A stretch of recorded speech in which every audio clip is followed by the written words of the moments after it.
Bien, mes chers collègues, je vais commencer à faire un tour d'appel. Il est 17h02.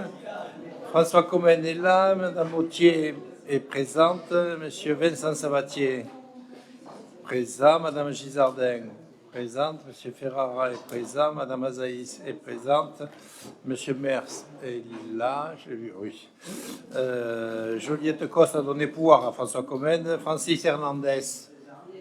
Ah, je ne l'ai pas vu. Madame Musselin est présente. Patrick André est là. Jeanne Corporon est là. Alain Arménion est là.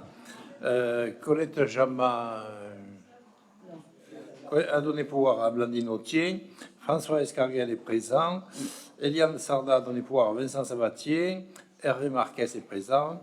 François Hernandez a donné pouvoir à Madame Gisardin. Marie-Alice Caramel a donné pouvoir à Romain Ferrara.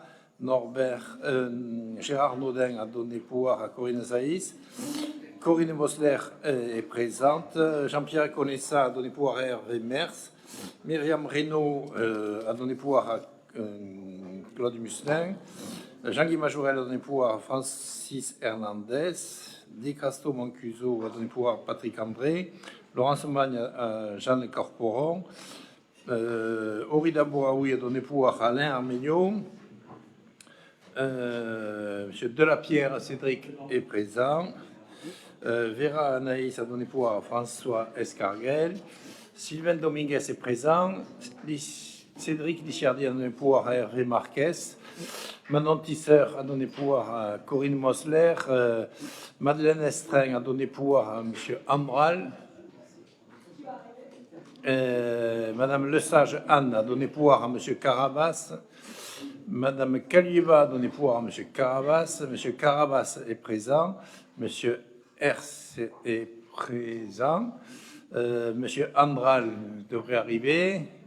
Madame Vedel-Audrey est présente, c'est ça, oui. Monsieur Denajan devrait arriver, mais il a donné pouvoir en attendant à monsieur RC. Madame Seguin est présente. Et monsieur Pacul est absent. Il a donné pouvoir à monsieur Delapierre. Et monsieur Lopez Aurélien est présent. Donc il nous faut désigner le secrétaire de séance qui aujourd'hui sera monsieur Arménion pour faire un peu de publicité pour son tournoi de boxe. Monsieur Arménion, donc vous êtes secrétaire de séance, préparez le stylo. Ensuite, il nous faut approuver le compte rendu du précédent conseil municipal. Est-ce que vous avez des remarques, des observations? Je n'en vois pas. On peut considérer qu'il est approuvé à l'unanimité. Ensuite, il y a les décisions que vous avez eues et qui sont à approuver. Est-ce que vous avez des questions sur ces décisions? Monsieur RC. Oui, merci. Bonjour à tous. Parmi ces décisions, la toute première qui figure dans la liste, c'est l'attribution d'une subvention de 600 000 € pour une œuvre d'art sur le nouveau pont en face du conservatoire. Donc lorsque j'ai vu cette décision, je me suis interrogé, je me suis dit, est-ce que ça concerne la structure du pont en lui-même, ou est-ce que le pont est bien financé par ailleurs et qu'on a réussi à trouver 600 000 € pour l'embellir et lui rajouter une petite couche d'œuvres d'art tel qu'il est indiqué ici. Donc déjà, je voudrais avoir cette précision. Est-ce que ce montant de 600 000 € qui est attribué pour la décoration de ce pont concerne bien uniquement une œuvre d'art, uniquement une œuvre d'embellissement, ou est-ce que ça concerne la structure du pont en lui-même? Et du financement du pont, qui est de l'ordre de 3 millions, je crois, semble-t-il.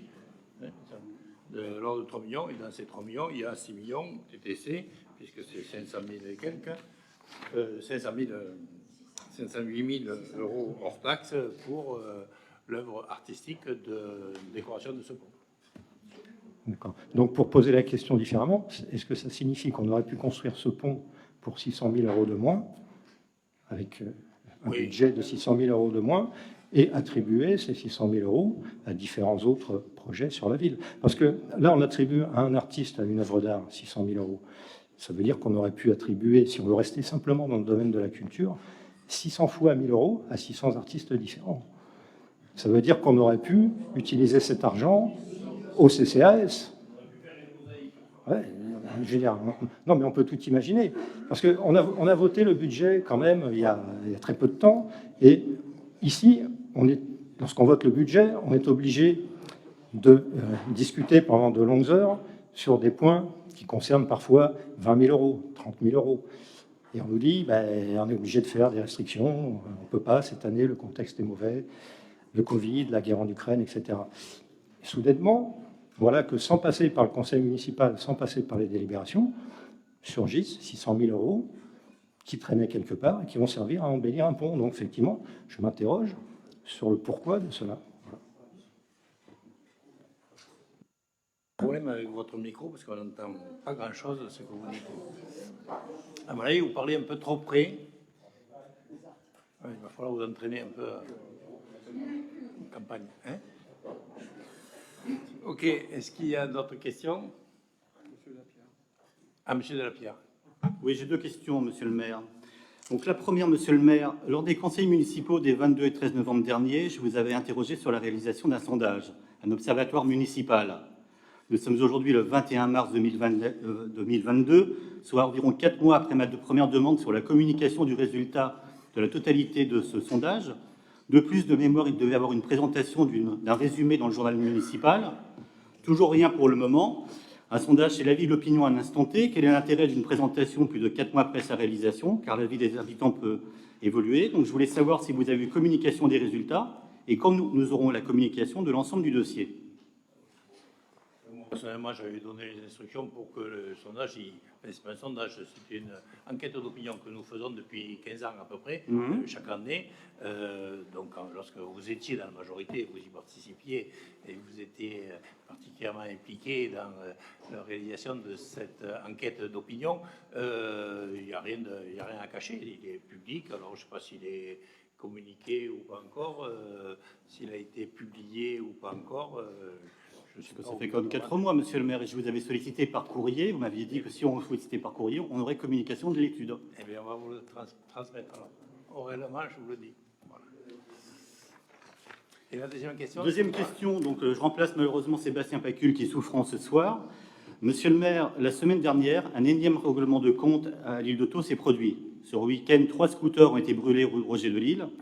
À 7, la liste de ces événements s'allonge sans réaction sensible. Nous ne souhaitons pas faire de récupération politique, mais nous voulons voir disparaître cette délinquance comme chaque habitant de notre ville. Les lois de la République doivent s'appliquer partout. Les dealers dans le quartier de l'île d'Otto ne sont pas quelques brebis égarées, mais de véritables bandes organisées. Avez-vous conscience que si nous n'agisons pas rapidement, celle qui est devenue une vitrine de la place cinématographique sera peut-être bientôt le lieu de tournage de la suite de Bac Nord? Un petit monsieur le maire, pouvez-vous nous faire un point sur la situation exacte et si vous savez si les services de l'État souhaitent mettre en place pour établir l'ordre de sécurité dans ce quartier? Et également, comme l'a rappelé dernièrement Sébastien Pacul, nous pensons qu'il est nécessaire de demander la mise en place d'une zone de sécurité prioritaire à l'île d'Otto.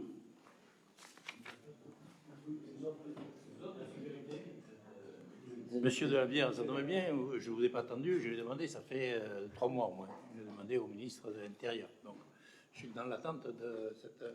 Et vous n'avez toujours pas de réponse, malgré vos relations privilégiées avec le président de la République? Et pour l'instant, non, je n'ai pas encore de réponse. Mais vous savez, vous, les Yaka Faucon, vous savez comment on fait. Après, quand on est aux manettes, c'est un peu différent. J'espère que ce sera plus rapide que la communication d'un sondage. Non, mais on vous le transmettra, le sondage, ne vous inquiétez pas, vous serez gratifié. Monsieur Carabas avait demandé une question.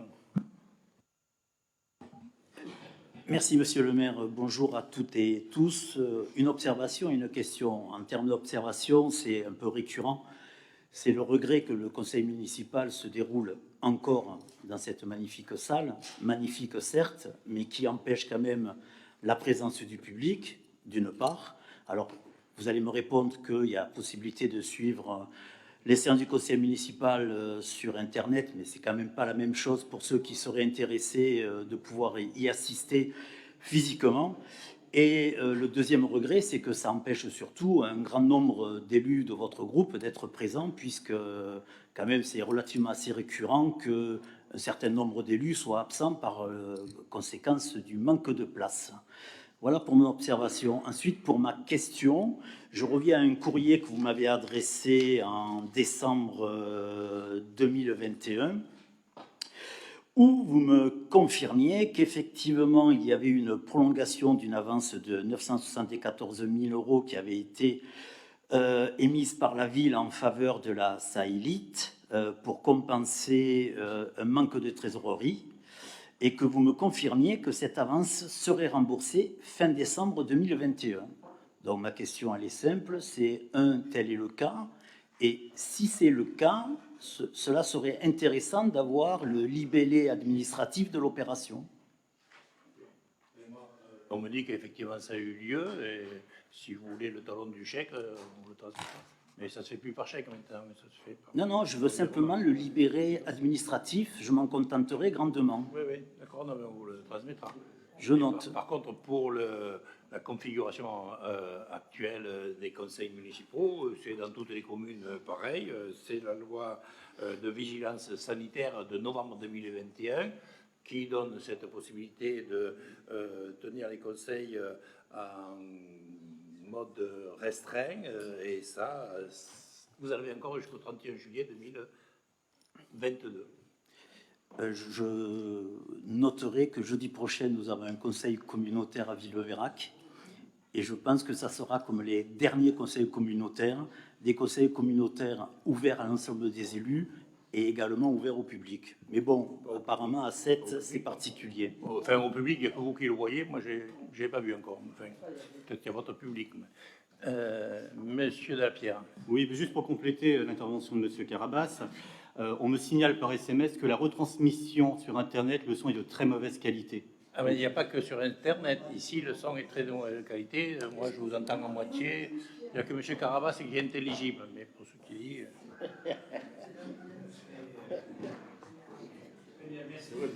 Et en tout cas, de vous préoccuper, M. Carabas, du bien-être de nos conseillers municipaux qui ne peuvent siéger, mais d'un autre côté, personnellement, en tant que médecin, tant que la loi nous permettra d'être en mode sanitaire restreint, je privilégierai cette position parce que rien n'est fini encore. Y a-t-il d'autres questions? Pas d'autres questions. Essayez de voir en régie, là, si vous pouvez améliorer le son, au moins pour les internautes qui nous suivent nos débats. Alors, on peut donc attaquer la première question. J'ai passé la parole, lorsqu'il a terminé d'envoyer ses SMS, à M. François Escarguel.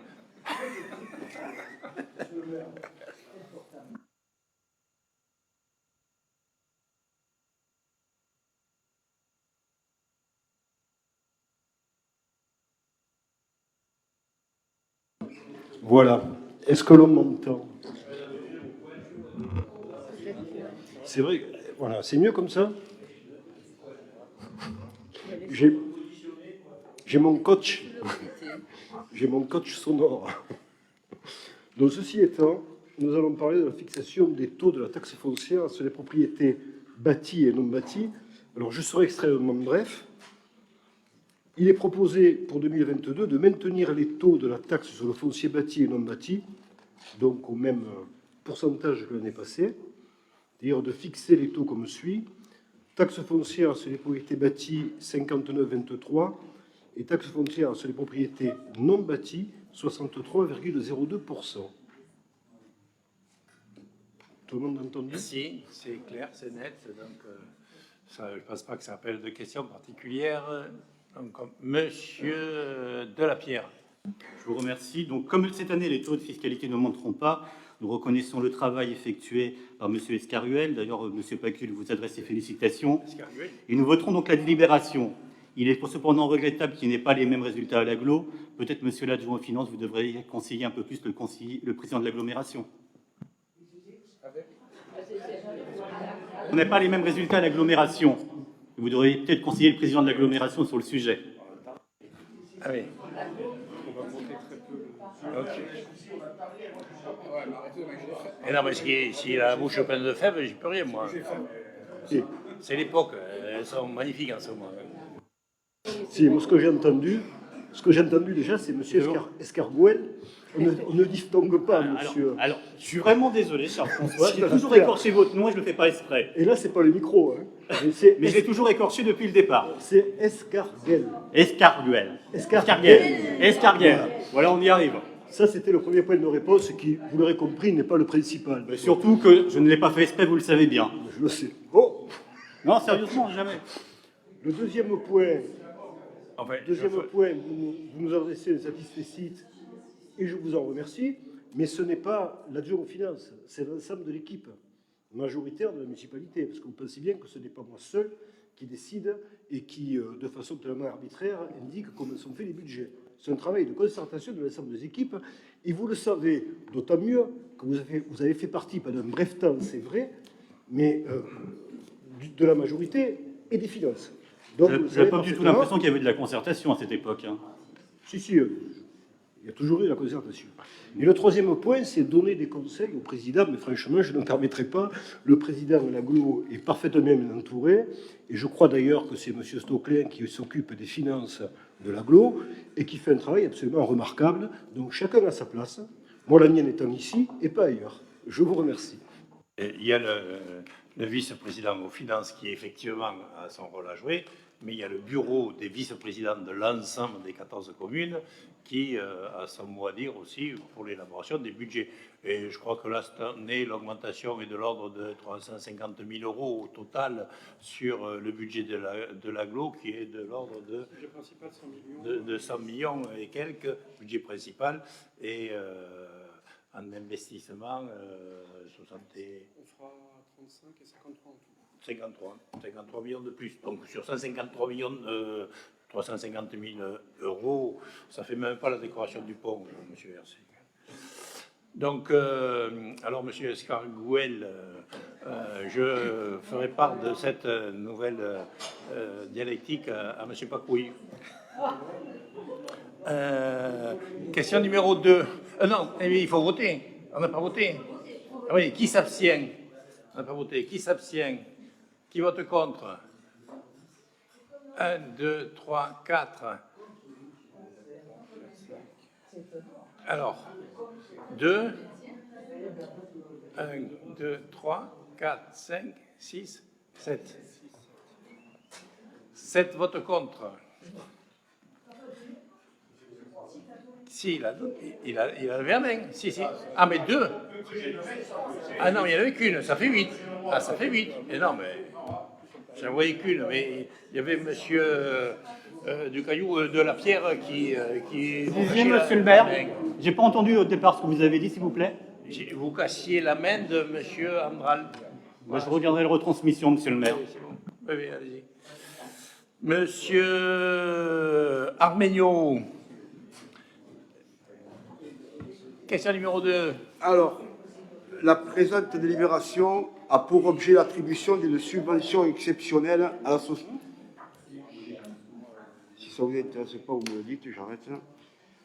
Alors, je recommence. La présente délibération a pour objet l'attribution d'une subvention exceptionnelle à l'association Esprit Box 34 pour l'organisation d'un gala de boxe. Cette réunion, qui portera le nom de 7 Fight, aura lieu à la Halle Marty le 2 avril prochain. Elle accueillera une dizaine de combats amateurs et professionnels, dont la tête d'affiche sera le boxeur sétois, Nayan Delion, qui combattra en élite 2 professionnel. Afin d'aider l'association organisatrice de cette soirée, la ville a décidé de lui attribuer une subvention de 1 500 € dans le cadre du soutien accordé par la ville aux manifestations sportives. Compte tenu de ces éléments, il est proposé au conseil municipal d'attribuer à l'association Esprit Box 34 une subvention exceptionnelle d'un montant de 1 500 €. Merci. Est-ce qu'il y a des questions? Je ne vois pas de questions. On peut passer au vote. Qui s'abstient? Qui vote contre? Adopté à l'unanimité. Question numéro 3. C'est M. Marquez qui nous parle de l'Association nationale des élus en charge du sport, l'ANDES. Monsieur le maire, mes chers collègues, la présente délibération a pour objet l'adhésion de la ville à l'Association nationale des élus en charge du sport, ANDES, reconnue par l'Association des maires de France. Elle a pour mission de soutenir les élus dans l'élaboration de leur politique sportive. Elle met à disposition des élus son expertise sportive par l'apport de documents juridiques et techniques. Elle aide à résoudre les problèmes de gestion sportive locale et à monter les dossiers de subvention, d'investissement et de fonctionnement. Elle donne accès en outre à un fonds d'exemples de réalisation ou d'expérience. Aussi, dans le cadre de la politique volontariste menée par la ville en faveur du développement de la pratique sportive pour tous, et notamment des jeunes, il convient de faire adhérer notre collectivité à l'association Andes. Le montant de la cotisation annuelle est fixé en fonction du nombre d'habitants et s'élèvera pour 2022 à 478 €. D'autre part, il convient de désigner le représentant de la collectivité auprès de l'Andes. Je vous propose, si vous en êtes tous d'accord, de procéder à cette désignation en main levée et de me choisir en tant que représentant.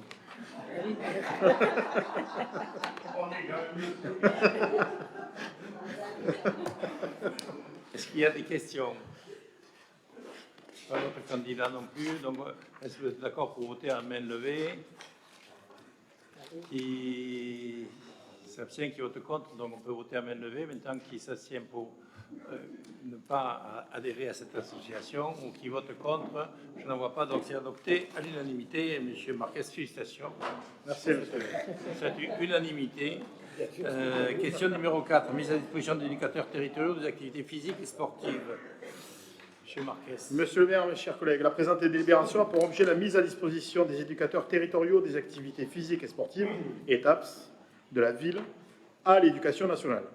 Depuis de nombreuses années, la ville apporte son soutien pour l'organisation de l'éducation physique et sportive au sein des écoles publiques primaires. À ce titre, elle met à disposition de l'éducation nationale ses éducateurs sportifs pour l'enseignement d'activités pour lesquelles les enseignants sollicitent leurs compétences. Les conventions précisent les conditions de cette mise à disposition consentie pour l'année scolaire. Compte tenu de ces éléments, il est proposé au Conseil municipal d'approuver ces conventions de mise à disposition des éducateurs territoriaux de l'éducation nationale pour l'année scolaire 2021-2022. Merci. Est-ce que vous avez des questions? Je n'en vois pas. On passe au vote. Qui s'abstient? Qui vote contre? Adopté à l'unanimité. Question numéro 5. Monsieur Dominguez pour le sport santé. Monsieur le maire, chers collègues, bonsoir. La présente délibération a pour objet la conclusion de conventions de partenariat avec diverses associations sportives dans le cadre du sport santé. Celui-ci est aujourd'hui un enjeu prioritaire des politiques publiques. Les études scientifiques démontrent que, confrontée aux pathologies contemporaines, une activité physique adaptée et accessible a des bienfaits à titre préventif et curatif. Lancé en 2017 par la ville, ce dispositif destiné aux personnes sédentaires seniors a pour objectif de permettre de leur donner envie de reprendre une activité physique adaptée et accessible. Les associations sportives Aviron C3, Club de plongée l'Odyssée, 7 Natation, 7 Padel et USA ont souhaité participer à ce dispositif. Aussi, la ville a décidé de conclure avec elles un partenariat afin d'allier compétences et savoir-faire. Compte tenu de ces éléments, il est proposé au conseil municipal d'approuver ces conventions de partenariat avec les associations précitées. Merci. Est-ce que vous avez des questions? Je n'en vois pas. On passe au vote. Qui s'abstient? Qui vote contre? Adopté à l'unanimité. Question numéro 6. Madame Claude Musselin. Oui. Par la chapelle du quartier Haut. Alors, il s'agit donc des expositions temporaires à la chapelle du quartier Haut et de l'attribution de subventions exceptionnelles. Donc, mes chers collègues, j'ai l'honneur de proposer au vote l'attribution de subventions exceptionnelles pour les artistes qui exposent à la chapelle du quartier Haut en 2022. Ces aides à la création portent sur l'acquisition de matériel, la préparation et la production de ces expositions temporaires.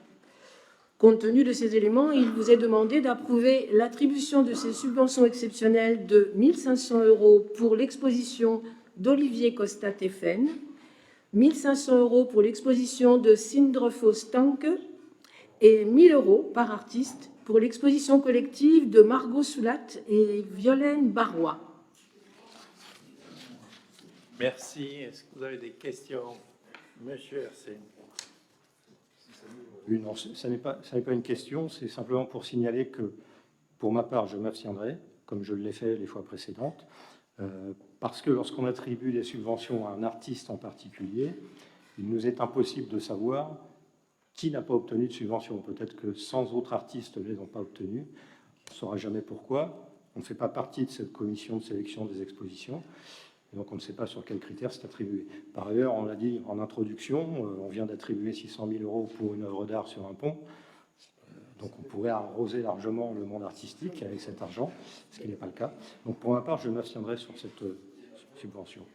Mais il y a une commission qui, chaque année au mois de novembre, définit à qui on va donner des subventions. Cette commission, elle est composée de plusieurs personnes, comme par exemple M. Philippe Sol, directeur de l'École des Beaux-Arts. Il y a Marie Cosette du CRAC, il y a Aurélie Poton du service culturel, il y a Stéphane Tarot du musée Paul Valéry. Donc voilà, ils ont on leur propose des dossiers et puis ils les valident et ensuite la décision revient à Monsieur le maire. Et ça, c'est pas Claude Michelin qui décide quel est l'artiste qui va être présenté. Il y a des appels à candidature et chaque année, il y a tout un tas d'artistes qui font acte de candidature et la commission de sélection va permettre d'en sélectionner quelques-uns. Cette exposition de la chapelle du quartier haut permet d'avoir entre 18 000 et 19 000 visiteurs par an. Donc ça prouve que ça correspond à une certaine attente du public. Monsieur Hercé. Oui, alors que l'on soit bien d'accord, il ne s'agit pas du tout de remettre en question ou en cause les gens qui font partie de cette commission. Simplement, nous n'en faisons pas partie, nous n'avons aucune possibilité de donner un avis ou d'avoir un contrôle. Par ailleurs, je ne vois pas de citoyens non plus dans cette commission. Donc effectivement, ça reste quand même une commission qui est celle de la majorité municipale, qui décide qui sera exposé ou qui ne sera pas exposé. Voilà. C'est juste la raison de mon abstention. Voilà. Non, c'est une commission, nous on n'en fait pas partie, hein. Claude Michelin n'y est pas, moi j'y suis pas, c'est une commission de spécialistes, de professionnels de la culture et de l'art. On fait confiance. Sur ce, pas d'autres questions, on peut passer au vote. Qui s'abstient, qui vote contre? Une abstention. Alors, une abstention, qui vote contre? Il n'y en a pas, les autres votent pour. Question numéro 7, mais on reste dans la culture. Cette question concerne la candidature à la capitale européenne de la culture pour 2028. C'est la création de l'association Montpellier 2028, capitale européenne de la culture. Chaque année, le titre de capitale européenne de la culture est décerné à une ville dans 2 pays de l'Union européenne. Pour 2028, la France et la République tchèque sont les 2 pays désignés. Les critères de sélection sont répartis selon différentes catégories. Tout d'abord, la contribution de la candidature à la stratégie du territoire à long terme, la dimension européenne du projet, le contenu culturel et artistique, la capacité de réalisation du projet, la portée du projet et sa capacité notamment à associer population et société civile, la gestion, budget, gouvernance, pilotage, communication, moyens humains. Le bassin de vie élargi de Montpellier 7 est une terre de culture forte d'un héritage incontestable. En dialogue et en complémentarité, les 2 villes et leurs aires urbaines dévoilent une richesse artistique dans de nombreux secteurs, art visuel, spectacle vivant, industrie créative et culturelle, sont historiquement accueillantes pour les artistes, et on vient de le voir. Une candidature commune de ce territoire artistique, culturel et patrimonial, partagée pour devenir capitale européenne de la culture en 2028, permettra une mobilisation de la population autour des arts et de la culture, un renforcement du rayonnement international du territoire, une valorisation de son image auprès des citoyens et le renforcement des synergies au sein du secteur culturel, une sensibilisation et un accès à la culture favorisé, ainsi que la stimulation du tourisme culturel. L'occasion de faire toute sa place au nouveau souffle à l'œuvre dans les politiques culturelles de nos territoires respectifs. C'est dans ce cadre que la ville de Montpellier, Montpellier Méditerranée Métropole, la ville de Sète et Sète Agropole Méditerranée, la région Occitanie, le département de l'Hérault et nombre de collectivités à leur côté s'unissent pour porter ensemble une candidature utilisant le levier de la culture au service d'une politique ambitieuse et d'une transformation durable du territoire. Les statuts de l'association prévoient une représentation des collectivités, soit 2 titulaires et 2 suppléants, au sein de l'Assemblée générale et du conseil d'administration pour la ville de Sète, qu'il convient de désigner. Il vous est donc proposé d'approuver les statuts annexés, que vous avez lus, de mandater le président pour participer à l'Assemblée générale constitutive, de décider à l'unanimité de procéder au vote à main levée à l'élection des représentants de la ville de Sète au sein du conseil d'administration et de l'Assemblée générale de l'association Montpellier 2028, et de désigner les représentants suivants en tant que titulaire M. François Comène, en tant que titulaire 2 Mme Blandine Autier, en tant que suppléant 1 Mme Claude Muselin, en tant que suppléant 2 Mme Jeanne Corporo. Monsieur Lopez. Merci, Monsieur le maire. Brassens, Jean Villard, Agnès Varda, Sète est une ville de culture, comme le montrent les nombreux artistes qui y sont nés ou s'y sont réfugiés. Italiens, Espagnols, Européens d'Algérie, Sète est une ville européenne, comme le démontrent les noms de familles inscrits sur les boîtes aux lettres de notre ville et qui font la richesse de Sète. Sète est une ville de culture et Sète est une ville européenne. C'est donc une évidence pour notre groupe d'Union des droites et des citoyens de soutenir cette candidature. Nous serons donc aux côtés de la ville et du maire pour l'appuyer. Pour autant, nous serons également attentifs à ce qu'aucun excès budgétaire ne soit constaté. Je rappelle qu'en toute logique, en 2028, M. Comène aura près de 80 ans et donc un nouveau maire, et je l'espère une nouvelle majorité, sera aux manettes de cette ville. La ville ne doit donc pas amplifier son endettement et laisser la prochaine majorité et les nouvelles générations de Sétois dans une situation similaire à celle qu'avait laissée la municipalité communiste. De plus, j'espère que cette association avec Montpellier ne préfigure pas à une intégration de Sète dans la communauté urbaine de Montpellier, comme le souhaitait Georges Frêche en son temps, en accord d'ailleurs avec François Comène. Pour rappel, Montpellier est la 6e ville la plus dangereuse d'Europe. Nous n'avons rien à gagner à un rapprochement avec cette ville. En attendant, j'espère que cette démarche sera couronnée de succès, à l'inverse de la candidature de Sète, capitale française de la culture. Après 2 ans de Covid, les commerçants, les Sétois, la ville ont besoin de cet événement. Merci. Monsieur Denaja. Oui, monsieur le maire, juste quelques mots pour d'abord saluer cette initiative de mon ami Michael Delafosse, maire de Montpellier, parce que je pense que c'est une belle initiative, qu'elle rappelle aussi ce qu'avait lancé Georges Frêche comme idée de faire de Montpellier la Florence du XXIe siècle, mais il y ajoute une touche de modernité qui est celle de miser sur l'intelligence collective des territoires, ce qui nous permet de nous y associer ce soir, la ville de Sète, la communauté d'agglomération d'Agde, de Pézenas, le Pic Saint-Lô. Donc je crois que c'est une belle dynamique, soutenue par le département, soutenue évidemment par la région Occitanie. Et donc voilà, moi je tiens à saluer cette initiative et je pense que c'est une bonne chose que notre ville s'y associe. Une toute petite chose peut-être quand même, je m'étonnais que ce ne soit pas Madame Muselin qui occupe une place de titulaire à vos côtés, puisque elle fait quand même office, me semble-t-il, d'adjointe à la culture. En tout cas, c'est celle que je rencontre le plus dans ces manifestations-là. Donc peut-être que on peut regretter le choix que vous faites, qui est juste de vous reposer sur la hiérarchie des adjoints. Mais enfin, je sais que Madame Autier manifeste sans doute un grand intérêt sur ces sujets-là. Sinon, même dans un esprit de grande concorde républicaine, on aurait pu nous proposer la candidature à vos côtés de Madame Kalueba, par exemple, pour montrer que tous les Sétois, à l'exception peut-être de quelques-uns autour de cette table, adhèrent à cette démarche, parce que la culture, c'est un ferment d'unité, c'est quelque chose qui nous rassemble, et donc nous sommes tous derrière cette candidature.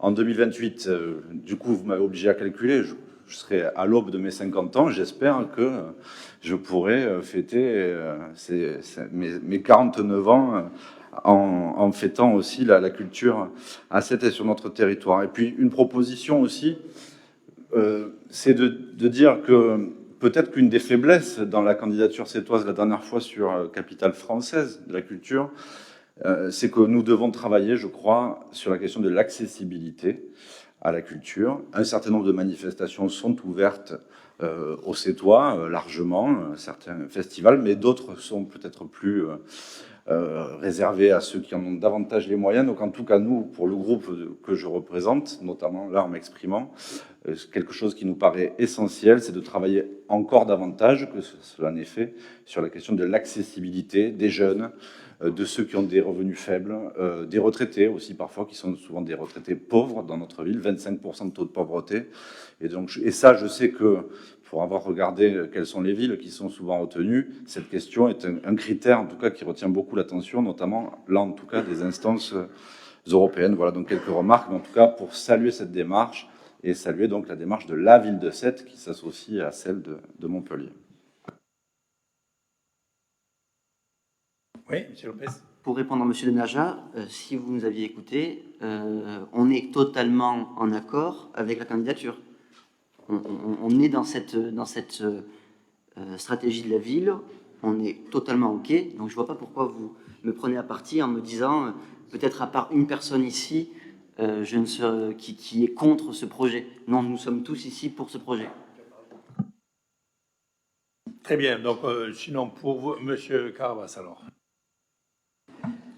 Je vous remercie.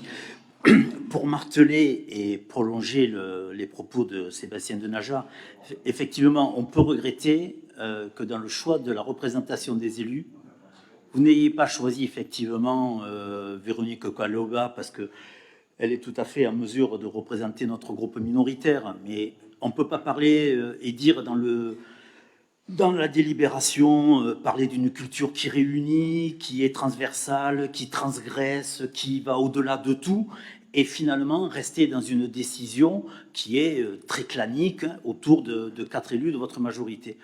Le deuxième point, effectivement, c'est bien de parler de Sète. C'est bien de dire cette capitale européenne, mais ça serait encore mieux de parler des Sétoises et des Sétois. Et je me permettrai juste de revenir sur l'expérience malheureuse de la dernière candidature, où on a peut-être offert la carte postale, et finalement, à côté, en face de vous, vous aviez Villeurbanne qui, lui, cette ville a offert une culture en direction de sa population, et notamment des jeunes. Et c'est quand même cette forte volonté de la municipalité de Villeurbanne de développer effectivement la culture vers les publics qui en sont les plus reculés, qui ont fait que Villeurbanne, cette année, est capitale européenne. Merci. Donc, capitale de France. La France. Oui. Non, mais c'est ça. Mais sinon, bon, je ferai part de vos remarques à mon ami, moi aussi, Michael Delafosse, quand même, pour qu'il fasse rentrer des gens de son opposition municipale dans le comité directeur. Bien évidemment, je suis sûr qu'il saura vous écouter. Parallèlement, Madame Kaliba, à elle de faire ce qu'il faut pour être la représentante du département, puisque le département, mais peut-être là aussi, elle risque d'avoir d'autres adversaires qui seront de sa même famille, qui viendront l'empêcher d'avoir accès. Donc, toi, merci de cette unanimité. Tout le monde est bien d'accord, même si on a des approches différentes. Mais sachez que, justement, ce n'est pas une affaire clanique, hein, sinon je ne serais pas allé chercher Michael Delafosse pour faire une candidature commune. On serait resté entre nous, entre clans de Sétois, et on n'aurait pas regardé à côté vers la surdouée, qu'est-ce qu'on pouvait faire ensemble pour essayer de relancer des liens dans le domaine culturel. Donc, si vous le voulez bien, on peut passer au vote. Et alors, d'abord, je vais vous demander de bien vouloir voter pour savoir si on peut le faire, cette désignation à main levée. Est-ce qu'il y a des oppositions? Je n'en vois pas. Donc, maintenant, il faut désigner les deux représentants du clan, comme vous dites là. Alors, Comène et Autier et Muselin et Corporon. Qui s'abstient? Qui vote contre? Félicitations à vous tous. Merci, c'est une unanimité. Question numéro 8. Le futur pôle culturel du Quai des Moulins. Voilà, la ville de Sète s'est engagée dans une politique culturelle ambitieuse et dynamique qui participe à son rayonnement. Et dans le cadre de cette politique culturelle, la ville de Sète s'est notamment engagée dans la réalisation d'un pôle culturel sur le Quai des Moulins. Au-delà du simple accueil de nouveaux équipements culturels, c'est la structuration même de l'entrée-est qui se construit avec la création d'un pôle culturel fort et attractif. Ce pôle culturel serait donc complété par l'accueil notamment d'un espace dédié au musée des arts modestes, le MIAM.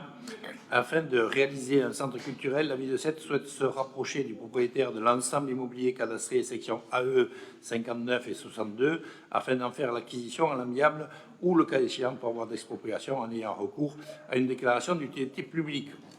Compte tenu de ces éléments, il proposait au Conseil d'approuver le principe de l'acquisition par la commune à l'amiable ou par voie d'expropriation de l'ensemble immobilier cadastré, section AE numéro 59 et 62, pour la réalisation du centre culturel au sein du pôle culturel du Quai des Moulins. Je ne sais pas si vous voyez de quoi il s'agit. Le centre, le conservatoire rayonnement intercommunal qui a été réalisé il y a quelques années, qui n'a pas encore été inauguré, mais j'espère qu'on va pouvoir y arriver un de ces jours, qui est l'objet de manifestations quand même particulièrement intéressantes et appréciées par l'ensemble de nos populations. Notamment, il y avait dernièrement une grande soirée qui était complète pour le soutien à l'Ukraine et qui a été un véritable succès. Et à côté, il y a tous ces trois chais qui sont plus ou moins à l'abandon, délabrés et ayant été l'objet d'incendies. Et on ne peut pas rester dans cette situation qui dure maintenant depuis un peu trop longtemps. Voilà ce que tenait à vous dire, Monsieur Denaja. Oui, juste une question, parce que dès lors que c'est la communauté d'agglomération qui a la compétence de la construction, l'entretien et la gestion des équipements culturels, alors à vocation intercommunale, pourquoi est-ce que ce n'est pas l'agglomération qui se porterait acquéreur de cette partie-là, d'autant plus que ça jouxte un bien qui, lui, déjà est affecté à... Enfin, comme l'objectif initial, c'est le déplacement du MIAM, le MIAM est une structure municipale. Oui, mais de toutes les façons, je me dis que le MIAM, c'est quand même bien un truc qui a... C'est le Musée international des arts modestes, donc a fortiori, il devrait avoir une vocation intercommunale. On a mutualisé beaucoup de choses. Je me disais quand même que peut-être que le MIAM pourrait faire partie des équipements qu'on pourrait désigner comme un équipement à vocation culturelle et que ce soit à l'agglomération de porter cette acquisition. Parce que là, pour le coup, on est dans un ensemble qui, in fine, en plus, à la fin, vous le rétrocéderez à l'agglo. Il y aura un moment donné...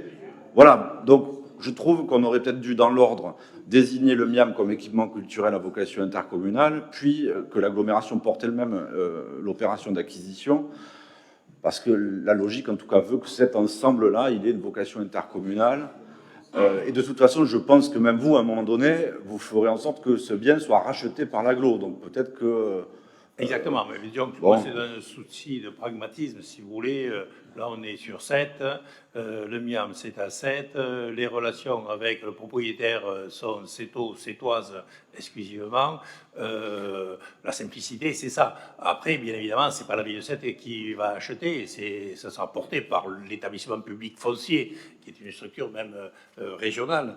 Et bien évidemment, à terme, lorsque l'ensemble de l'aménagement sera fait, se posera la question du transfert de la compétence à cet agropole Méditerranée, mais dans un souci d'efficacité et de rapidité de réalisation, on préfère faire comme ça. Après, c'est pareil, quoi. Et dans le cadre d'une procédure à l'amiable, c'est quand même... Sur quelle base de discussion on est? Est-ce qu'on est d'abord sur une estimation qui est quand même celle des domaines? Il y a une estimation des domaines, bien sûr, qui sera faite. Hein, oui, c'est ça, l'estimation des domaines, c'est de l'ordre de 2,7 millions. D'accord. Voilà. Est-ce qu'il y a d'autres questions? Je n'en vois pas. Et de l'autre côté, le pont avec l'œuvre d'art extraordinaire qui sera en face de 500 000 euros hors taxe et l'ensemble du pont qui est subventionné quand même, lui, à 700 000 euros quand même. La région y participe, le département participe au financement de ce pont qui sera une véritable œuvre d'art, un véritable signal à l'entrée de la ville, plutôt qu'un quai des Moulins qui est totalement défoncé et qui ressemble davantage à une piste du Paris-Dakar qu'à une route ex-départementale, quoi. Très bien, donc si vous voulez bien, on peut passer au vote. Qui s'abstient, qui vote contre, adopté. Alors, il vote contre. Qui c'est? Alors, qui s'abstient? 1, 2, 3, 4, 5, 6, 7, et après vous faites le compte, vous avez les pouvoirs. Ouais. Qui vote contre? Pas de vote contre. Les autres votent pour. On arrive donc, futur pôle culturel, mise à disposition du personnel. Et là, je vais passer la parole à M. Hervé Mers. Oui, bonsoir. Il s'agit de 3 mises à disposition de Richard Fiorino, pour l'agglo bien sûr, hein, en tant qu'agent polyvalent pour l'air mécanique, à compter du 28 décembre 2021. Le second est Nicolas Gamblin, à partir du 1er mars 2022 pour 6 mois, en tant qu'électricien du pôle bâtiment et patrimoine. Et enfin, Christophe Romagnoli, pour une durée de 3 mois à partir du 1er mars 2022, en qualité de contrôleur des prestataires au service déchets, Monsieur le maire. Et donc, il s'agit de prendre acte de ces mises à disposition vers SAM. Merci. Est-ce qu'il y a des questions? Pas de questions. On passe au vote. Qui s'abstient? Qui vote contre? Adopté à l'unanimité. Question numéro 10, M. Escarguel. Monsieur le maire, mes chers collègues, c'est, vous l'aurez compris, la délibération essentielle de ce conseil municipal et qui a un poids politique énorme. À 3 mois du premier tour, je vous parle des photocopieuses. Il s'agit... Non, ce n'est pas pour les tracts. Il s'agit en fait d'un groupement, convention de groupement de commandes au niveau de photocopieuses de couleur et de qualité, ça va au-delà des tracts, et des contrats d'entretien qui sont afférents. Alors, vous me ferez, j'espère, la gentillesse de m'épargner d'avoir à vous lire les montants des marchés annuels avec des reconductions 3 fois, donc sur 4 ans au maximum, par ville. Vous verrez que cela concerne quasiment, avec l'agglo, l'ensemble des villes appartenant à l'agglomération. Et donc, tenant ces éléments et les brillantes explications que je viens de vous apporter, je vous remercie donc d'approuver les termes de la convention constitutive de groupement de commandes publiques entre les membres susmentionnés pour la consultation, groupement pour la location et l'entretien des photocopieurs multifonctions et imprimantes, d'autoriser Monsieur le maire ou son représentant à signer la dite convention et d'autoriser le président de cet agropôle Méditerranée ou son représentant à signer les marchés et tout document s'y rapportant. Merci. Est-ce qu'il y a des questions? Pas de questions sur ce groupement de commandes. C'est quand même un point important parce que ça va faire des économies substantielles à l'ensemble des collectivités. Et quand je vois les chiffres, c'est vraiment impressionnant. De l'ordre de 40% sur certains produits, 20%, 50%, 66%, 56% d'économies pour certaines communes. Je crois que c'est quand même assez intéressant. Donc on peut voter les yeux fermés. Qui s'abstient? Qui vote contre? Adopté à l'unanimité. Question numéro 11. Monsieur Francis Hernandez. Merci, Monsieur le maire et chers collègues. Je vais vous présenter la délibération qui a pour objet d'approuver les principes de délégation de service public pour l'exploitation des jeux de hasard du casino. L'actuelle délégation de service pour l'exploitation du casino de la Corniche, confiée à la société 7 Loisirs, se termine le 31 octobre 2022. La future délégation serait conclue pour une durée de 3 ans jusqu'au 31 octobre 2025 et s'exercerait dans les locaux, bien sûr, actuels du casino de la Corniche. Considérant qu'il est nécessaire dès à présent d'enclencher toutes les démarches relatives à la passation du futur contrat d'exploitation, je vous demande bien sûr, mes chers collègues, d'approuver le principe d'exploitation des jeux de hasard et d'approuver le contenu des caractéristiques des prestations que doit assurer le concessionnaire. Merci, M. Hernandez. Monsieur Denajan. Oui, merci, monsieur le maire. Juste une question, c'est pourquoi 3 ans? Parce que c'est une durée quand même très faible pour ce type de délégation. En général, c'est des contrats beaucoup plus longs, jusqu'à 18 ans maximum, me semble-t-il. Mais je ne me rappelle plus pour combien de temps on avait déjà renouvelé celle-là. La question, donc, c'est 1, pourquoi 3 ans? Il y a forcément une raison. Et c'est 2, est-ce que vous avez donc des projets sur ce sujet-là? Parce que des annonces avaient été faites par le maire ou à différentes époques. Donc, savoir quelle est la visibilité que vous vous donnez sur ce sujet-là. Il me semblait que vous parliez à une époque d'un transfert plutôt vers l'Est. Est-ce que du coup c'est ce projet-là qui nourrit le fait que on est sur une durée aussi faible, parce que c'est quand même un peu inexplicable d'être sur une durée aussi courte. Oui, monsieur le maire. Monsieur Hernandez. Merci, monsieur le maire.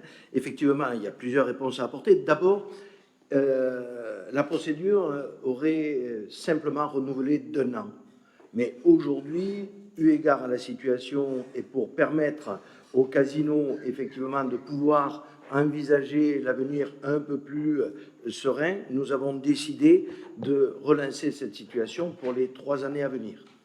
Et nous avons une deadline là à respecter, puisque le casino doit déposer au ministère de l'Intérieur le règlement des jeux, et ce, pour faire dans les meilleurs délais. Ils ont 4 mois, ce qui fait qu'on sera effectivement dans les délais pour cette nouvelle concession de 3 ans. Par contre, effectivement, il est prévu dans le futur, mais comme on n'a pas toutes les clés de répartition pour l'instant, effectivement, de délocaliser le casino. Et ce projet serait une implantation, bien sûr, sur l'entrée Est, qui reste toujours dans cette position, mais il faut attendre, bien sûr, l'aménagement de ce secteur-là. Et c'est la raison pour laquelle, effectivement, on renvoie à 3 ans, avec des possibilités, si nous n'étions pas dans une deadline respectée ou respectable de 2025, la possibilité de renouveler d'1 an supplémentaire. Ceci étant, on sait très bien qu'en lançant la procédure, le seul candidat que l'on aura sur cette situation ne peut être que le casino actuel. Ceci étant, c'est surtout aussi l'analyse que nous en avons faite, puisque le casino, normalement, doit ramener à peu près, en arrondissant, je ne vais pas vous donner les virgules, 500 000 € à la ville, mais eu égard à toutes les situations que nous avons traversées, la dernière recette faite par le casino est de 221 000 €, et la raison pour laquelle, effectivement, l'analyse a fait et fait que nous vous proposons ce vote pour les 3 années à venir, en projetant, bien sûr, la prochaine délocalisation de ce casino sur l'entrée Est. Voilà la réponse que je pouvais apporter là-dessus. Et c'est ça, effectivement, je crois qu'avec toutes les précisions qui viennent d'apporter Francis Hernandez, je crois qu'il fallait aussi tenir compte, ce que tu précises à la fin de ton propos, du contexte sanitaire qui a fait que dans toutes les villes où il y avait des casinos, la prolongation de la DSP a été faite de l'ordre de 2 ans. Comme nous, il y avait une année de décalage, c'est pour ça qu'on est parti sur 3 ans, ce qui permet d'affiner le projet de délocalisation, puisque Gérard Collomb avait donné l'autorisation de déplacer le casino de la Corniche, qui jusqu'alors n'était pas possible, puisque c'était dans une zone touristique, et la zone touristique était cantonnée à la Corniche. Voilà, donc un peu... Ouais. Juste un petit mot, monsieur le maire. C'est toujours, tu vas avoir le dernier mot. Oui, c'est incroyable. Vous n'en sortirez jamais de celui-là. Effectivement, et sur la prochaine délégation, il y aura appel à candidature, bien sûr, sur le... Voilà. Très bien, donc on peut passer au vote. Qui s'abstient? Qui vote contre? Donc c'est approuvé à l'unanimité. Question numéro 12. Cela, cette fois, c'est toujours Francis Hernandez, mais c'est pour le service public des bains de mer. C'est la délibération sur le principe du recours à la délégation de service public. Tout à fait, monsieur le maire. Merci, mes chers collègues.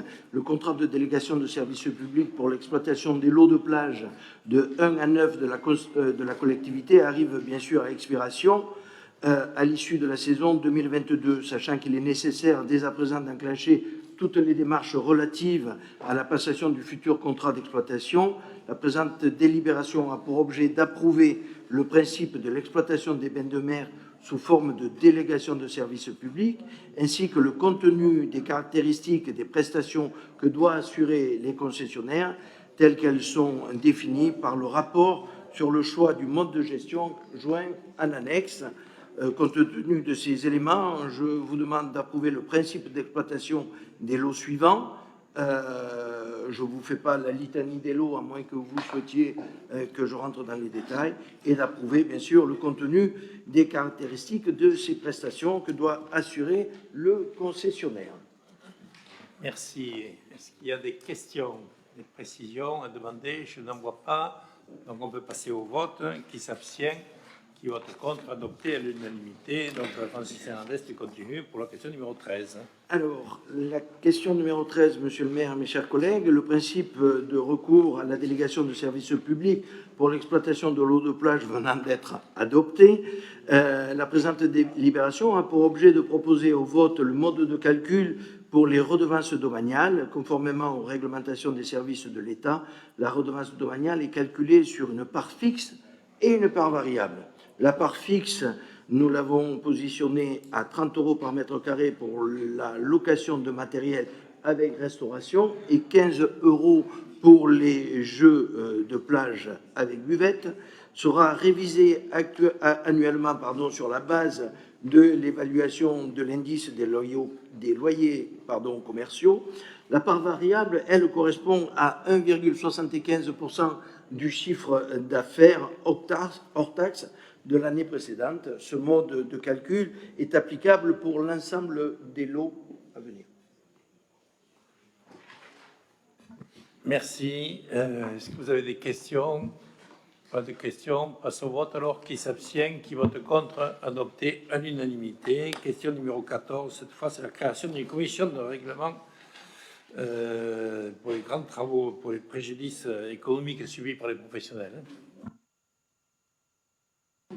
Oui, Monsieur le maire, mes chers collègues, à votre demande, Monsieur le maire, bien sûr, la présente délibération a pour objet d'approuver la mise en place d'une commission de règlement de grands travaux sur la ville de Sète pour les préjudices subis par les professionnels commerçants, artisans et professions libérales suite à des travaux d'aménagement de plus de 5 mois.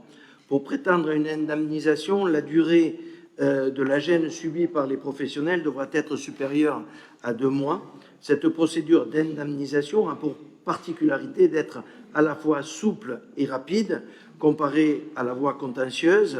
Après étude de la recevabilité de la demande et confirmation du préjudice subi, la commission, puisque commission va être constituée, un avis renverrait bien sûr à notre assemblée délibérante le soin de refuser ou d'accepter le principe d'une indemnisation, d'en arrêter le montant calculé à partir d'une perte de marge brute constatée sur la période retenue par la commission de date à date, comparaison avec la même période de 3 années précédentes ou précédant les travaux, en sachant bien sûr qu'on intégrera la période Covid là-dessus et que cette commission sera mise en place jusqu'à la fin du mandat avec la possibilité d'être activée à tout moment pour éviter l'obligation de repositionner une commission uniquement pour certains travaux. De ce fait, je vous demande d'approuver la création de cette commission, d'approuver sa composition telle qu'énoncée. Je ne vous l'ai pas énoncée, mais vous l'avez, elle est précisée. Si vous voulez certains détails, je pourrais vous les apporter. Le projet de règlement intérieur de cette commission est de décider que les indemnisations proposées par la commission seraient soumises à la validation, bien sûr, de notre conseil municipal. Merci de toutes ces précisions. Alors, Madame Seguin. Oui, oui, merci. Donc nous saluons la création de cette commission.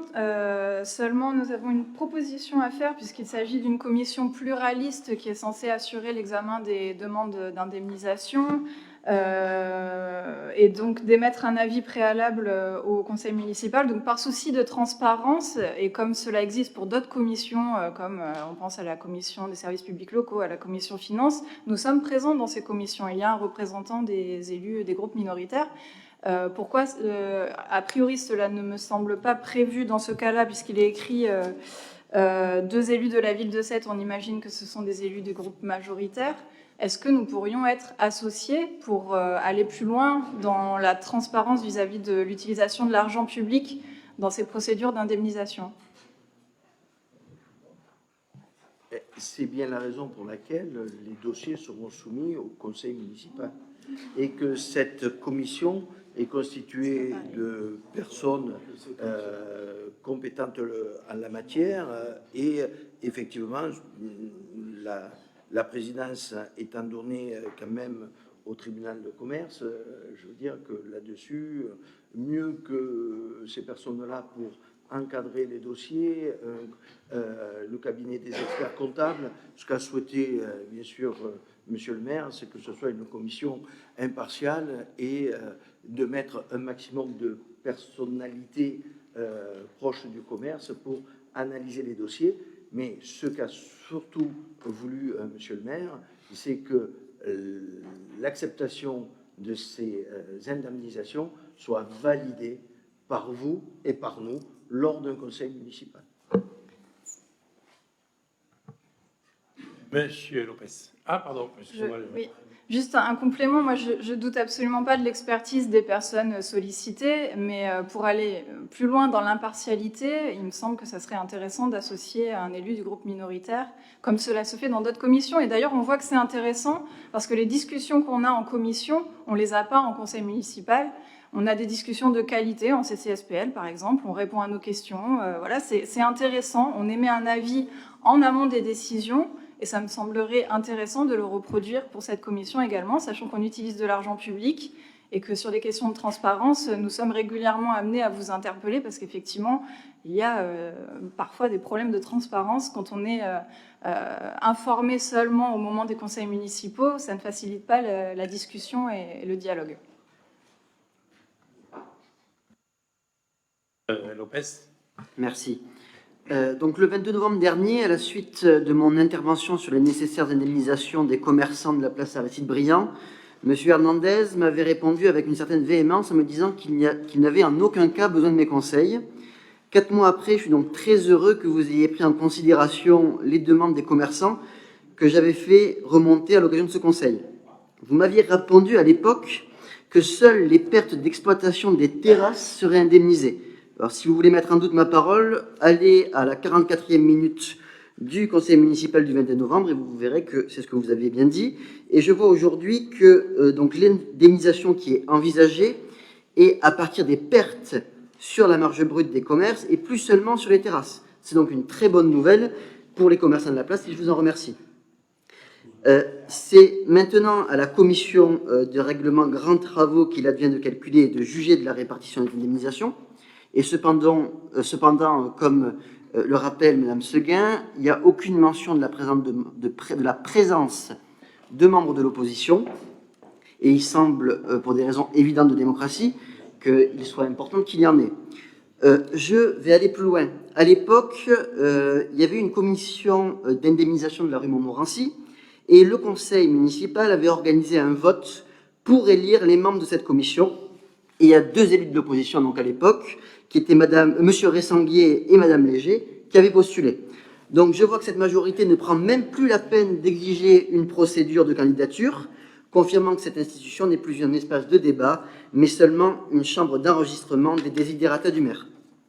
Je vous demande donc instamment d'admettre en cette commission les membres de l'opposition municipale, que ce soit du groupe d'opposition socialiste et du groupe d'opposition socialiste, communiste et vert, et du groupe d'opposition de la droite républicaine, cela afin de faire vivre la démocratie à 7. Monsieur Hernandez. Oui, monsieur le maire, je vous remercie de me passer la parole, mais il est vrai que je ne supporte pas les faux procès. Dans le fonctionnement, les faux procès, vous avez bien entendu, hein, faux procès. Dans le fonctionnement, pour plusieurs raisons. Oui, je vous ai dit l'autre fois, et je le répète à nouveau, nous n'avons pas forcément besoin de vos conseils. Essayez de parler face au micro plutôt que de regarder. Vos conseils sont pertinents, je n'en doute pas, mais vous vous doutez bien qu'en ce qui concerne la défense des professionnels, et en l'occurrence des commerçants, nous n'avons effectivement pas trop de leçons à recevoir. Je vous rappellerai, hein, s'il fallait le répéter à chaque conseil municipal, hein, les indemnisations et l'accompagnement, bien sûr, des remises gracieuses de l'occupation du domaine public, et il n'y avait pas forcément de travaux à cette période-là. Ceci étant, sur les travaux, vous vous doutez bien que nous avions prévu de mettre en place une commission. Vous venez de citer une commission, certes, qui était faite par mes collègues et que je respecte totalement, mais c'était une commission à l'amiable. Là, si vous prenez le temps d'analyser, nous avons monté une commission qui n'a absolument rien à voir avec les commissions précédentes, puisque là vont siéger de certaines hautes personnalités qui vont encadrer le suivi de ce dossier, un président du tribunal de commerce, le président de la Chambre des métiers, le président de la Chambre de commerce. Vous avez vu que nous avions tapé sur toutes les institutions pour accompagner et faire que ces dossiers soient le mieux suivis et le mieux représentés et analysés par l'ensemble des personnes qui vont siéger à cette commission. Ceci étant, effectivement, vous vous doutez bien, et là, alors, on peut jouer sur les mots, les terrasses, le commerce, c'est facile. Et puis, on peut faire dire tout et n'importe quoi, comme aux chiffres d'ailleurs. Mais la seule différence, c'est que les paroles s'envolent, mais les écrits restent. Et de plus, les chiffres sont têtus. Et quand on fera l'analyse des chiffres, on analysera bien la situation en ce qui concerne ces pertes de chiffre d'affaires. Et sachez que l'ensemble des établissements de cette font énormément de chiffre d'affaires quand même sur le domaine public et que c'est très souvent sur ces situations-là, quand Monsieur le maire a dit que les premiers qui seraient accompagnés sur les pertes d'exploitation, ce serait bien le quai Suquet, le quai Suquet, où effectivement la plus grosse perte de chiffre d'affaires se situe sur le domaine public et sûrement pas à l'intérieur de l'établissement. On prendra le temps d'analyser tout ça, ne vous faites pas de soucis, mais en ce qui concerne le suivi et l'accompagnement des commerçants, je crois que là, vous pouvez nous faire une certaine confiance. Nous l'avons prouvé depuis la première minute. Puis ensuite, M. Denaja. Juste pour répondre, j'ai devant moi la délibération du conseil municipal du mardi 24 avril 2012 sur justement les indemnisations de la rue Montmorency. Vous dites que que la commission actuelle va avoir une forme différente avec des personnes, enfin des représentants d'une autre stature, etc. C'est exactement de même nature. Voix délibérative dans cette ancienne commission, le président, le représentant de la Chambre de commerce d'industrie territoriale de Sète-Frontignan-Metz, un représentant de la Chambre des métiers de l'artisanat de l'Hérault, un représentant de la direction régionale des finances publiques, un élu de la ville de Sète, un élu de la communauté d'agglomération, et dans les voix consultatives, il y avait aussi le conseil régional de l'ordre des experts comptables, les ingénieurs de la ville de Sète, les chefs des services juridiques. On peut continuer encore longtemps, c'était exactement de même nature et de même type. Merci. Vous avez simplement oublié le trésorier public et le président du tribunal de commerce ou de grande instance. De toute façon, les commissions d'indemnisation, c'est toujours pareil. Par contre, vous rentrez dans un autre débat, vous voulez siéger. Là, on ne vous demande pas de désigner les membres, on vous demande d'approuver le règlement intérieur. Donc, il y aura deux élus, c'est toi, effectivement, un élu de cette agropole Méditerranée et toutes les personnalités que vous avez Il y avait eu une élection. Il y avait eu une élection à l'époque, il n'y a pas d'élection, c'est juste que je remarque. Il y aura une élection. Il y aura une élection après, mais c'est à moment de l'élection qu'il faudra que vous fassiez acte de candidature. Il y a deux élus représentant la ville de Sète. Si vous voulez qu'on reste à la maison, on restera à la maison. Vous irez, M. Denaja ira, et voilà, vous arrangerez entre vous. Et puis après, on verra. M. Denaja. Oui, merci Monsieur le maire de soutenir cette non-candidature, parce que je ne suis pas candidat à participer à toutes les commissions de Théodule qui pourraient être créées, même si celle-là ne mériterait pas d'ailleurs l'adjectif de Théodule, parce qu'elle est très importante. Alors, je ne sais pas si mon ami Monsieur Hernandez pense à ce sujet-là depuis la première minute, mais je voulais juste lui faire remarquer que votre mandat a commencé depuis 1 051 200 minutes, c'est-à-dire 2 ans. Bon, donc c'est quand même pas, en tout cas, la création de cette commission, elle ne vous est pas venue dès la première minute. Mais on la salue, c'est très bien, et puis comme dit la sagesse populaire, mieux vaut tard que jamais. Alors moi je veux juste confesser, monsieur le maire, si vous voulez bien entendre cette confession, que je n'ai pas travaillé aussi assidûment que d'autres ce sujet-là, et j'ai pas lu les annexes, donc notamment pas le règlement intérieur de cette commission passionnante.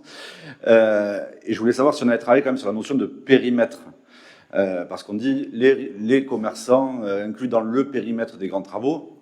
mais c'est des notions toujours un peu floues, parce que dans notre ville où l'espace justement est très contraint, les futurs travaux de certaines places, par exemple, ils vont impacter au-delà du périmètre direct. Donc est-ce que ça a été précisé, ou est-ce que la commission va travailler là-dessus? Parce que on peut imaginer que ce soit que les conséquences économiques aillent, par exemple pour certains chantiers, bien au-delà du périmètre des riverains. Bon, voilà. Donc c'est une question, hein, c'est pas un procès d'intention, pas de procès. La question, pardon, a été posée à Francis, mais effectivement, le périmètre étudié par la commission, effectivement, prend en considération l'honnêteté de cette commission, c'est de vouloir indemniser. Donc, effectivement, ceux qui sont impactés font acte de candidature, et j'ose espérer que les élus qui seront désignés auront l'oreille attentive pour répondre à cette demande. Le but n'est pas de créer cette commission pour expliquer à ceux qui candidatent de quoi se passer. Bien évidemment, c'est pour ça qu'on la met en place. On est longuement venu sur l'histoire de la rue Montmorency. Ce n'est pas parce qu'il y a une commission qu'il y a indemnisation. Le but de la commission, c'est de savoir s'il y a indemnisation. Je ne suis pas persuadé qu'à Montmorency, il y a eu des indemnisations. Il n'y en a pas eu. Voilà, on est bien d'accord. Il y a eu une commission, il n'y a pas eu d'indemnisation. On est bien d'accord. Voilà. Beaucoup, même de la rue Robin Roland. Ouais. Et oui, pour le pont Sadi-Carnot, je ne sais pas s'il y a eu une commission d'indemnisation, mais il est bien précisé dans le texte que le dommage doit présenter un lien de causalité directe et immédiat avec les travaux. Donc, s'il y a un boulanger ou un charcutier de la Corniche qui voit son chiffre d'affaires baisser, il faut qu'il arrive à prouver que c'est bien les travaux du quai Léopold-Suquet qui sont en cause, ou de la place Aristide Briand. C'est bon, c'est clair pour tout le monde, donc on peut passer au vote. Qui s'abstient? Qui vote contre? À l'unanimité, donc c'était suffisamment clair. On peut donc passer à la question numéro 15. C'est l'extension du périmètre de sauvegarde des fonds de commerce et artisanaux. Merci, Madame Vautier. Merci, monsieur le maire. Donc, une analyse de la situation du commerce en centre-ville de Sète, dressée en 2017, avait conduit, en 2018, à l'instauration d'un périmètre de sauvegarde du commerce et de l'artisanat, permettant à la commune d'exercer un droit de préemption sur les fonds de commerce, les fonds artisanaux, les baux commerciaux, dans 7 secteurs identifiés de la commune. Considérant l'essor commercial de la ville, il apparaît indispensable d'étendre le périmètre de sauvegarde au secteur suivant: rue Lazare Carnot et quai Noël Guignon, quai Maximin Lissardi et promenade JB Marty. Compte tenu de ces éléments, je vous propose d'approuver l'extension du périmètre de sauvegarde des fonds de commerce artisanaux et d'instaurer à l'intérieur de ce périmètre un droit de préemption sur les fonds de commerce, fonds artisanaux et baux commerciaux. Merci. Est-ce que vous avez des questions, des précisions? Je n'en vois pas, donc on passe au vote. Qui s'abstient? Qui vote contre? Adopté à l'unanimité. Question numéro 16. C'est Madame Gisardin. Merci, monsieur le maire. Il s'agit ici de l'attribution d'une subvention pour des travaux de réaménagement que l'ITEP, l'Institut thérapeutique, éducatif et pédagogique de la Corniche, qui appartient au groupe SOS Solidarité, envisage de réaliser dans son unité d'enseignement. Le montant de ces travaux prévus sur 2022-2023 est évalué à 130 449,82 € hors taxe, et il est proposé d'octroyer une subvention de 23% de ce montant hors taxe des travaux dans la limite de 30 000 €. Compte tenu de ces éléments, il vous est proposé d'approuver l'octroi d'une subvention de 23% du montant hors taxe de ces travaux dans la limite de 30 000 € et aussi d'approuver le projet de convention entre SOS Solidarité et la ville relative aux modalités de versement de cette subvention. Merci, monsieur Naja.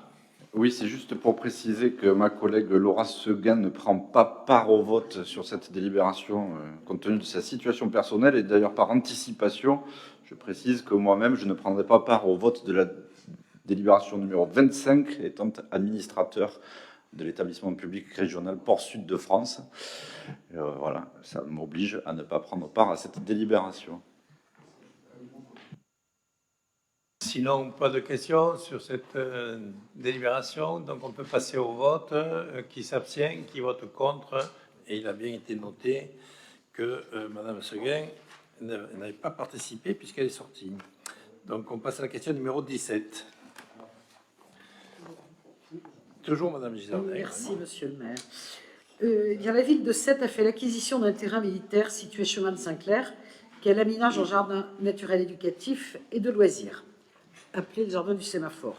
Dans le cadre d'un chantier d'insertion intitulé « Chantier de construction et de réhabilitation en maçonnerie et aménagement d'espace sur la commune », la ville a passé avec l'association Passerelle Synergie une première convention en 2021. Les travaux devant se poursuivre sur le premier semestre 2022, la présente délibération a pour objet d'adopter une nouvelle convention de partenariat avec l'association Passerelle Synergie. Celle-ci définit les travaux à réaliser, tels que la démolition et la construction d'un muret en pierre, la réalisation d'une entrée caladée du site et la réalisation de murets pour la pose d'une barrière de sécurité. Ce chantier d'insertion, prévu pour une durée de 6 mois, est financé en partie par l'État, le département de l'Hérault et le Fonds social européen, ainsi que par les collectivités territoriales qui accueillent ce type de chantier. Ainsi, sur un coût total de 171 488,82 €, la participation financière de la commune s'élève à 25 000 € TTC. Compte tenu de ces éléments, il est proposé au conseil municipal d'adopter cette convention de partenariat. Merci. Est-ce que vous avez des précisions à demander, monsieur Denaja? Oui, par curiosité, c'est quoi précisément les jardins du sémaphore? C'est ce que vous appelez maintenant jardin Richelieu ou... Oui, c'est Voilà, ça, c'est quand ok. vous montez vers... Non, mais je sais pas comment vous aimez. C'est une vraie question, mais comme vous aimez bien débaptiser les choses, parfois. Hein, ça t'a jamais été baptisé. Voilà, mais donc du coup, c'est quoi alors? C'est ce que dans le journal on appelle Richelieu? Vers le...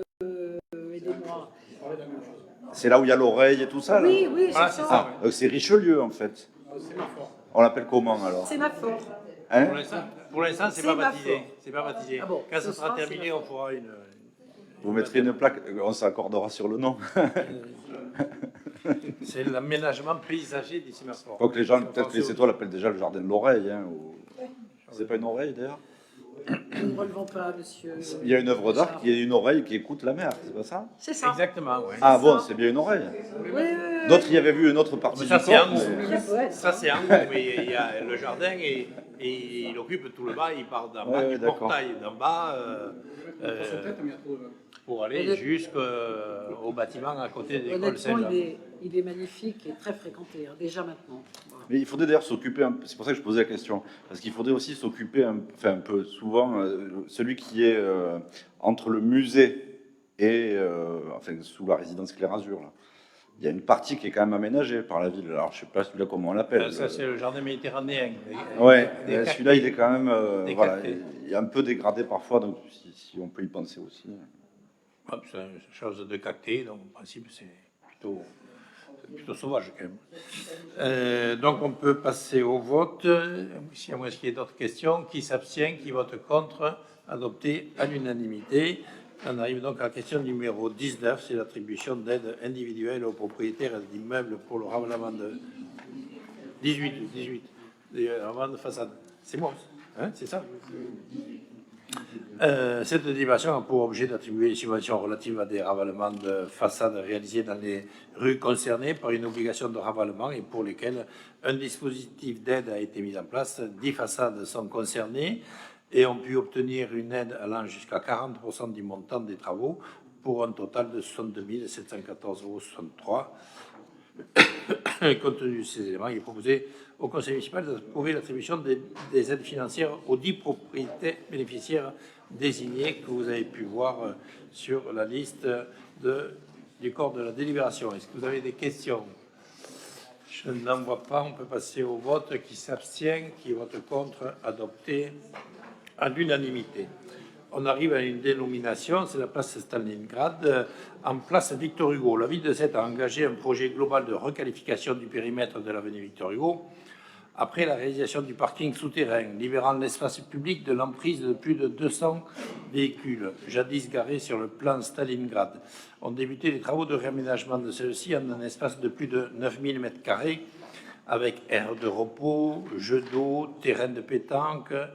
Les historiques bains-douches seront conservés et rénovés. S'ensuivra la requalification de l'avenue Victor Hugo dans sa globalité. La ville apporte un soin particulier à cette requalification d'envergure qui s'inscrit dans la nouvelle vie de ce quartier autour de la scène nationale, du pôle d'échange multimodal et de la création d'un pôle universitaire. La place Stalingrad a eu plusieurs noms depuis sa création au XIXe siècle. Square de la République en 1880, place de l'Arago en 1884, place Victor Hugo en 1885. Il changeait de nom très rapidement à l'époque, avant de se voir attribuer le 21 mars 1946 son nom actuel, célébrant la bataille de Stalingrad qui permit à l'armée soviétique de stopper l'avancée de l'Allemagne nazie en Russie lors de la Seconde Guerre mondiale. Dans une volonté de meilleure lisibilité dans ce quartier, où les rues portent des noms d'écrivains, scientifiques et philosophes, Voltaire, Lacanal, Raspail, Rousseau, Vallès, Proudhon, etc. Et dans une volonté également de retour à l'esprit originel que nos anciens avaient voulu donner à cette place en la nommant Victor Hugo, parce que ce grand homme, monstre sacré de la littérature française, inlassable porte-parole des opprimés, ardent défenseur de la paix, à l'esprit visionnaire, appelé de ses voeux une Europe unie et humaniste, et qu'en ce sens résonne aux heures sombres traversées actuellement son vibrant discours prononcé à Paris le 21 août 1849, dont voici quelques extraits. Supposez que les peuples d'Europe, au lieu de se défier les uns des autres, de se jalouser, de se haïr, se fussent aimés, et que si les nations sont des patries, l'humanité est une famille.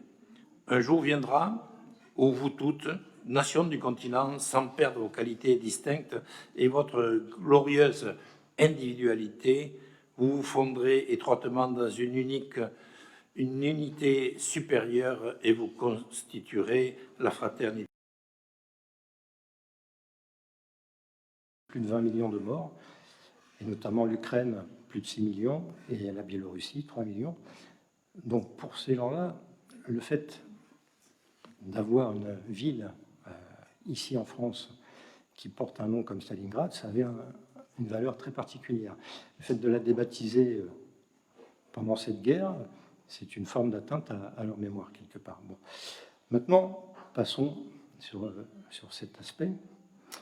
Vous souhaitez rebaptiser cette place. OK ? Pourquoi aller chercher le nom de Victor Hugo ? Victor Hugo, certes, c'est un grand homme, c'est quelqu'un qui est honoré dans 1650 villes en France. C'est l'un des noms les plus portés par les places et les lieux, les rues en France, juste après Pasteur. Ici même à Sète, il y a déjà son avenue, la plus grande avenue de Sète, l'avenue Victor Hugo. Donc, on lui donne à nouveau l'occasion d'être honoré, alors qu'il l'est déjà. Pendant ce temps-là, je vais revenir toujours sur le même sujet. Où sont les femmes? Lorsque vous parlez... Oui, mais bien sûr, c'est la question essentielle. Lorsque vous dites dans ce quartier, lorsque vous nous dites qu'on honore les scientifiques et les philosophes dans ce quartier, mais je ne vois que des noms masculins, je ne vois que des noms d'hommes. Sur les places de la ville de Sète, je vois quoi? Je vois place André Cambon, je vois place Aristide Briand, je vois place Édouard Herriot, je vois place Jules Moche, je vois place Léon Blum, je vois place Léon Jouot. Je ne vois aucune place portant le nom d'une femme. Je ne vois pas de rue dans ce quartier portant le nom d'une femme. C'était l'occasion unique, qui n'arrivera peut-être pas avant plusieurs dizaines d'années, de donner le nom d'une grande place à une figure historique féminine de l'histoire de France. Par exemple, Marie Curie. Par exemple, Simone Veil. Simone Veil, c'est quelqu'un... Je ne vous ai pas attendu. Non, Simone Veil est venue inaugurer le parc Simone Veil. Je ne parle pas. Avant que vous me le conseilliez. Je parle de l'autre Simone Veil. Donc c'est à vous de choisir. Il y a aussi Lucie Aubrac, par exemple, si vous voulez rester dans des choses très consensuelles. Qu'est-ce qui vous pousse à ne jamais aller chercher un nom de femme lorsqu'une occasion comme celle-ci se présente? Ça accrédite l'idée que dans cette dénomination, vous ne cherchez pas en fait à rendre hommage à quelqu'un, mais vous cherchez à effacer des tablettes le nom de Stalingrad qui vous a déplu. Voilà. C'est ce que l'on comprend.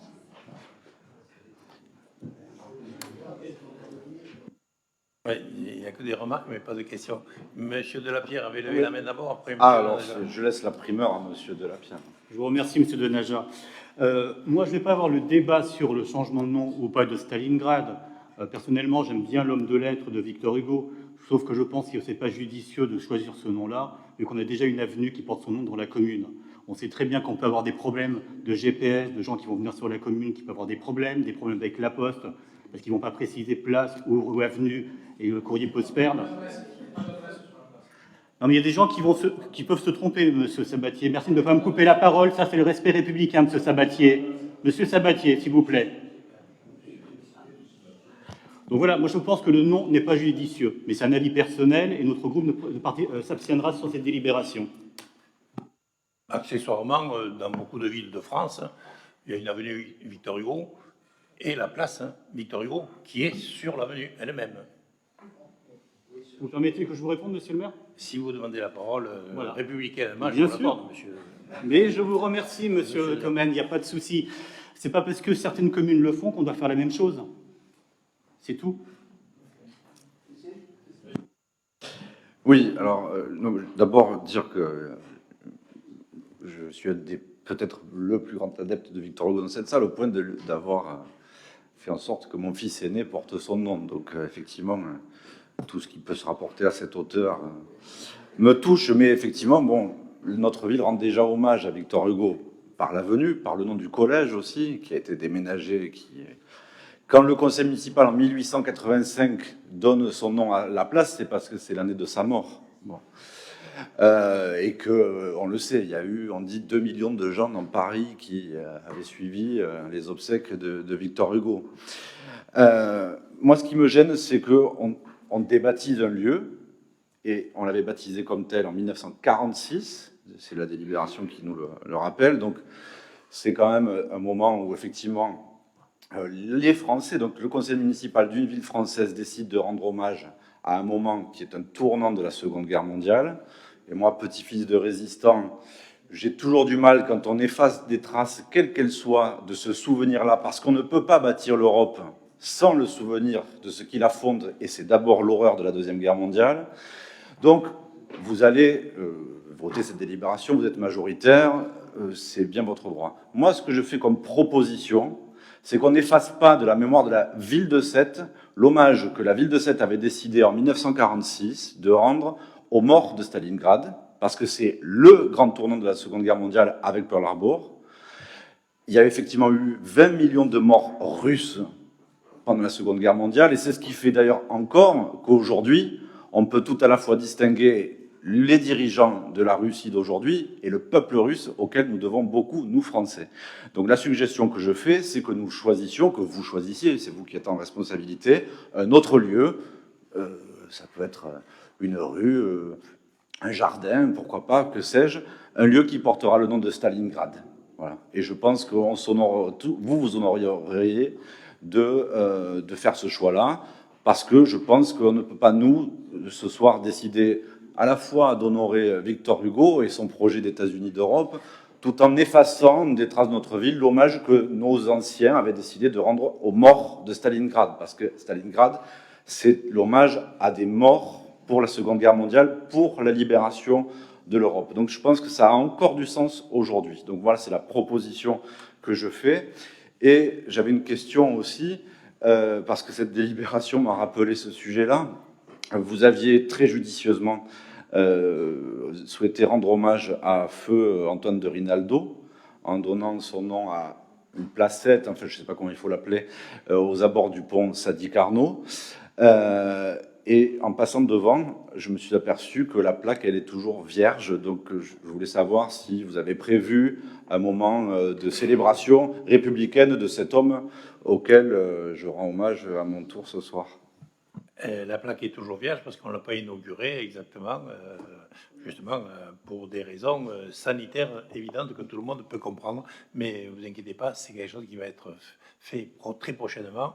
Et d'ailleurs, on l'avait passé en conseil, non, déjà? La dénomination. Oui, on l'a passé, mais l'installation... Vous retenez ma proposition donc de nommer un lieu on Stalingrad va y réfléchir, moi ça ne me gêne pas du tout. Mais la cohérence... Dans l'entrée de mettre est, tiens. la place...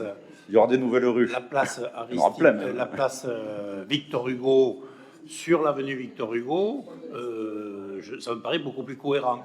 Oui, mais moi, je ne discute pas qu'il y ait une cohérence. Et ça n'a rien à voir avec le conflit actuel. Stalingrad... Même si ce n'est pas une guerre en Ukraine.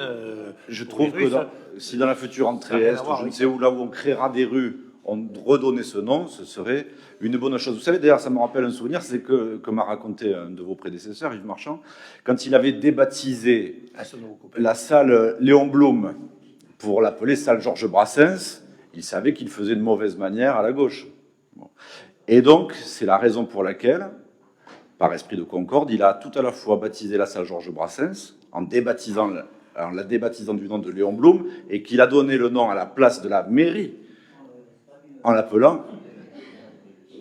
C'est pas mieux, Léon Blum? Ah, écoutez, madame. Ah, oui, de toute façon, laissez-toi communément l'appeler soit la place 7, soit la place du Poufre. Mais enfin, c'est quand même la place Léon Blum. Ce que je veux dire, c'est que quand on débaptise un lieu, on peut très bien le faire, par des soucis de cohérence politique ou autre, et en même temps, avoir le sens de la concorde, voilà, et de la mémoire. Donc moi, je formule cette proposition qu'un futur lieu porte le nom de Stalingrad, parce qu'il n'y a pas d'avenir en Europe sans la mémoire de ce qu'a été le traumatisme de la Seconde Guerre mondiale. Voilà. Bien, merci. Donc, on prend note de vos propositions et on peut passer au vote. Alors, qui s'abstient? 1, 2, 3, 4, 5, 6, 7, 8. Mais toute l'opposition s'abstient. Socialo-communiste, Front National, Rassemblement National. Les autres votent pour. Il n'y a personne qui vote contre. Non. Les autres votent pour. Donc, on arrive à la question numéro 20. C'est la création d'une zone de préemption au titre des espaces naturels sensibles. La création des zones de préemption espaces naturels sensibles a comme finalité de préserver la qualité des sites, des paysages, des milieux naturels et d'assurer la sauvegarde des habitats naturels. Pour y parvenir, le département élabore et met en œuvre une politique de protection et de gestion des espaces naturels, boisés ou non, en vue de leur ouverture au public. Les zones de préemption au titre des espaces naturels sensibles ont été instaurées par arrêté préfectoral en 1983. La justification du choix opéré pour la délimitation de la zone de préemption sur la commune de Sète a été guidée par l'existence de zonages et de classements réglementaires permettant d'identifier les secteurs remarquables et les plus menacés et présentant des enjeux environnementaux et paysagers importants. En 2015, l'article qui appliquait ce droit de préemption a été abrogé. Les zones de préemption créées en 1985 n'ayant plus de base légale, il convient de réinstaurer le périmètre qui restera identique à celui précédemment instauré et correspondant à l'ensemble des zones naturelles et agricoles du PLU que vous avez en carte dans la délibération complète.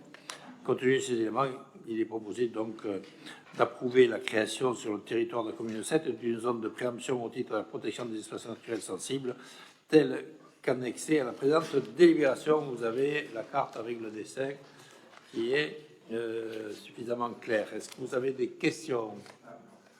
Pas de questions. On peut donc passer au vote. Qui s'abstient? Qui vote contre? Adopté à l'unanimité. Question numéro 21, c'est l'approbation de la modification simplifiée du PLU, numéro 4.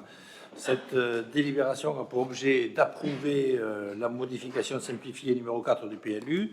Un dossier a été mis à disposition du public et soumis pour avis aux personnes publiques associées, le conseil départemental de l'Hérault, 7 Agropole Méditerranée et la DTM 34 ont formulé des avis favorables, mais pour certains comprenant des observations ayant conduit à une évolution du dossier. Compte tenu de ces éléments, il est proposé au conseil municipal de décider d'approuver les modifications apportées au dossier telles que précisées dans la présente délibération et d'approuver la modification simplifiée numéro 4 du PLU. En fait, il n'y en a pas beaucoup, il n'y en a que 2 essentiellement, pour les piscines et pour les hauteurs dans les zones d'activité économique et notamment pour ce qui concerne l'usine d'incinération. Est-ce que vous avez des remarques particulières? Je n'en vois pas. On peut passer au vote. Qui s'abstient? Qui vote contre? Alors, 1, 2, vote contre. Alors, qui s'abstient? Tout le monde s'abstient. Enfin, toute l'opposition. Hein. Toujours la même.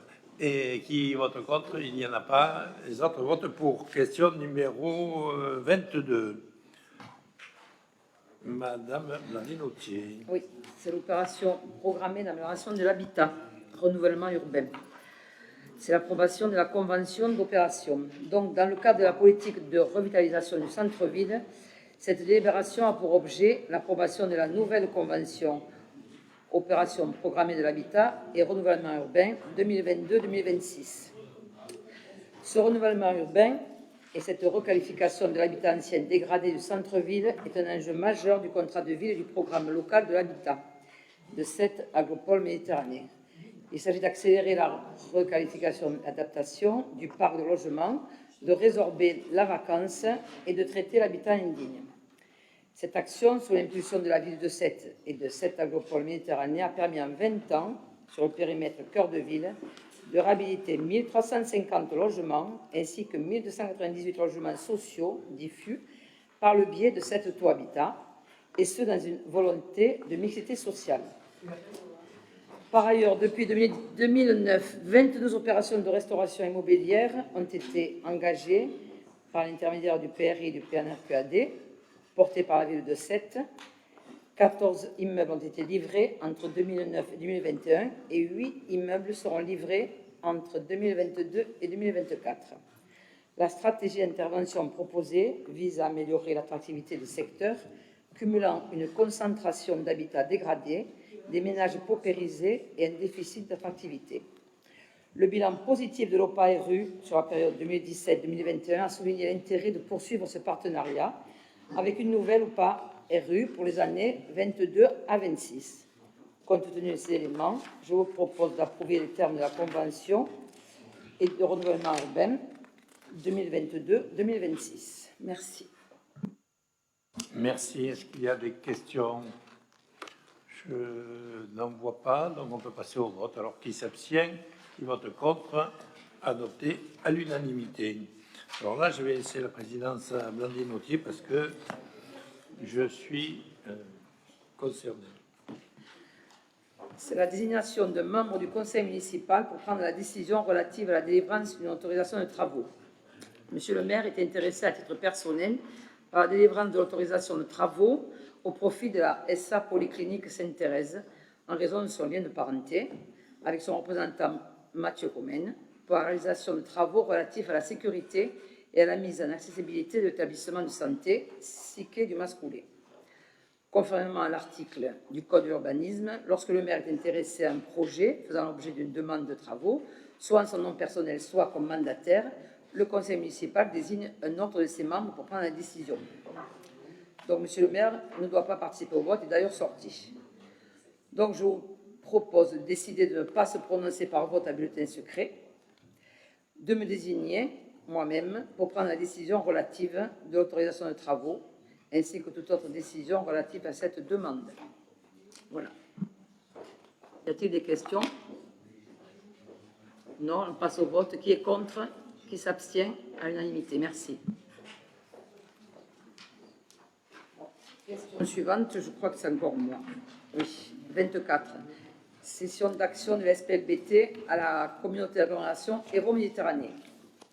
Cette délibération a pour objet de permettre à la communauté d'agglomération Hérault-Méditerranée de devenir actionnaire de la SPLBT afin de pouvoir réaliser des opérations d'aménagement de type parc d'activité économique. Il convient pour permettre cela que la CAM en devienne actionnaire. La ville de Sète est actionnaire de la SPLBT, dont elle détient 200 actions, pour une valeur nominale de 200 000 €, soit 61,35 du capital. L'opération se fera à la valeur de 1 000 € par action, pour un montant total de 26 000 € à acquérir par Hérault-Méditerranée. En conséquence de cette cession d'actions, la SPLBT envisage d'augmenter le nombre d'administrateurs d'un siège, ce qui aurait pour effet de faire porter le nombre de postes d'administrateurs de 12 à 13. Cette modification du nombre de postes entraînera une modification de la structure des organes dirigeants. Donc, compte tenu de ces éléments, je vous demande d'autoriser la cession de 26 actions de SPLBT à la communauté d'agglomération Méditerranée au prix de 1 000 € par action, soit 26 000 €. D'approuver la modification de l'article 12 des statuts relatifs à la composition du conseil d'administration. Merci. Merci. Excusez-moi. Y a-t-il des questions? Pas de questions, donc on peut passer au vote. Qui s'abstient? L'opposition. Qui vote contre? Alors, oui. Donc, qu'est-ce qu'il fait, M. Lopez? Il vote? Hein? Il vote ou il ne vote pas? Il vote pour. Ah, il vote pour. Donc, alors, l'opposition socialo-communiste verte vote contre. Et les autres, tout le monde vote pour. On arrive à la question 25 et on arrive au Wi-Fi. Je vais demander à M. Denaja d'aller brancher son téléphone ailleurs. Il n'écoute pas en plus. C'est une cause ça peut être une cause d'annulation.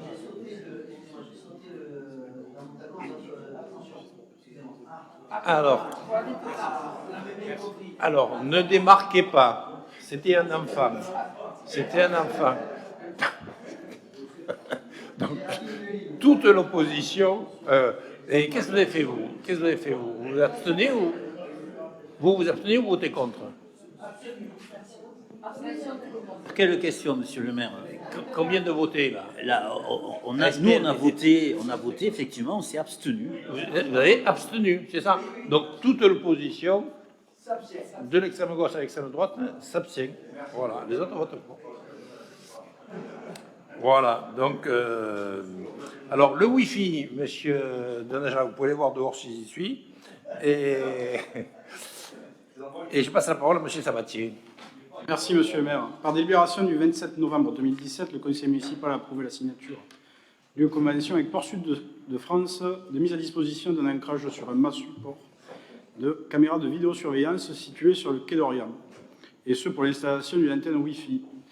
Cette convention étant arrivée à échéance, il est proposé d'en proroger la durée par un avenant pour 10 années supplémentaires, soit jusqu'au 31 décembre 2030.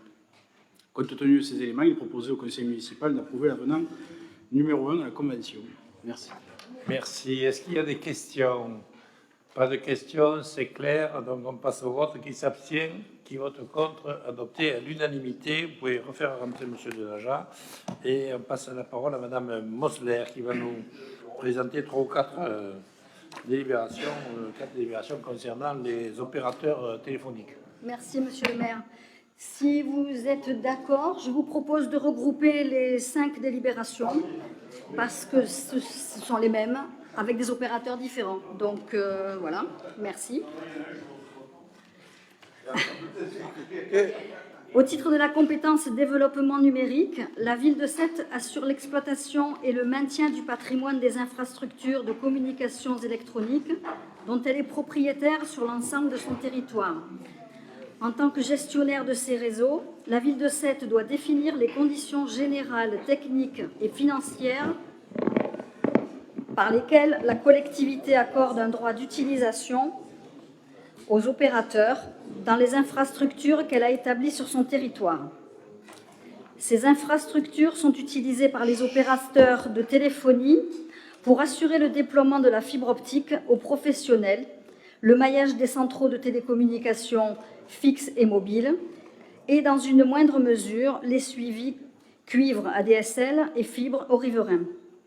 La grille tarifaire prévoit la mise à disposition des infrastructures de communication électronique pour un montant de 1 € hors taxe par câble par an, soit 1,20 € TTC. Les recettes pour l'ensemble des opérateurs sont estimées à 25 000 € par an. Les présentes conventions établies en collaboration avec la FNCCR et l'ARCEP prévoient l'ensemble des modalités contractuelles avec les opérateurs SFR, Free, Orange, Covage et Next Loop qui est Bouygues. Elles prennent effet à la date de signature pour toutes les parties pour une durée de 20 ans. Donc je propose au Conseil municipal d'adopter les 5 conventions de mise à disposition. Merci. Merci Corinne. Est-ce qu'il y a des oppositions pour qu'on vote tout en même temps? Je pense que c'est la même chose. Il n'y a pas de questions, c'est suffisamment clair. Le réseau est limpide. Donc qui s'abstient, qui vote contre? Adopté à l'unanimité. Et je crois qu'on a fini. On a fini, puisque la question numéro 30, il n'y en a pas. Mesdames et messieurs, l'ordre du jour est terminé. Je vous souhaite une bonne fin de soirée.